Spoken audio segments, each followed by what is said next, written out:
शहर कायद में गुज़िश्ता रोज होने वाली बारिश के बाद शहरियों की बड़ी तादाद ने मौसम से लुत्फअंदोज होने के लिए साहिल का रुख किया। जो न कल पहुंच सके वो आज इस उम्मीद के साथ आए कि उन्हें भी साहिल पर बारिश की धीमी धीमी बूंदों का लुत्फ उठाने का मौका मिल जाएगा। लेकिन ये क्या, आज तो बारिश ही नहीं हो रही। इस पर बच्चों ने की बारिश की दुआ।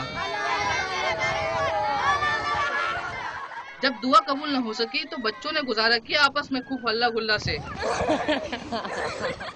किसी ने समंदर में अपने साथियों के साथ मौज मस्ती की तो किसी को उसके साथियों ने ही रेत में धंसा दिया। कल बारिश हो गई थी, बहुत अच्छा मौसम था।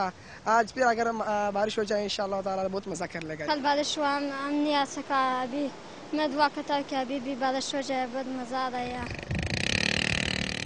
सिर्फ बच्चों का हाल ये न था बल्कि बड़े भी बारिश की आस लेकर आए थे, लेकिन उन्हें भी मायूसी हुई। इसीलिए कहते हैं कि आज का काम कल पर मत टालो। अगर ये लोग कल आ जाते तो बारिश का भरपूर मजा ले सकते थे। कैमरामैन आबिद अली शाह के साथ तनवीर अहमद, डॉन न्यूज़, कराची।